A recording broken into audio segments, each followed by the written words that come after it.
I ka ardhur koha për sa kohë që ideja është që për pak vite Shqipëria do bëhet pjesë, paktën kështu thuhet, e Bashkimit Evropian dhe projektet do të jenë shumë më orientuese, shumë më efikase, por shumë më rezultative për përfituar ata që realisht e meritojnë.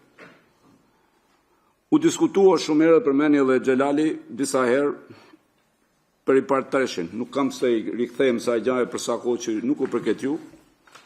Kjo gjë është një gangren e jashtëzakonshme dhe vazhdoj. Besoj që ne s'kemi se bëjmë pyetje, po jemi të sigurt të t'ju themi shqiptarëve që kambinën e plot që edhe ky vit absolutisht nuk do të kenë as edhe një lloj hapje, për sa kohë që e ka bën qartë Bashkimi Evropian, të paktën tash 2 vite, të rikthehen të gjitha fondet e përfituara në mënyrë të paligjshme.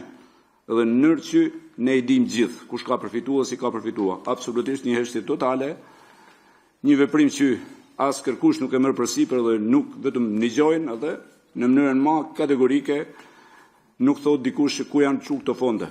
Ndaj them që për këtë pjesë nuk kemi pse të gënjejmë vete, nuk kemi pse të gënjejmë shqiptarët, sa është diçka që nuk do të arrihet edhe për këtë vit, kambinën e plot. Për sa kohë që nuk rikthehen fondet edhe nuk vënë para drejtësisë ata përfitues në mënyrë të paligjshme.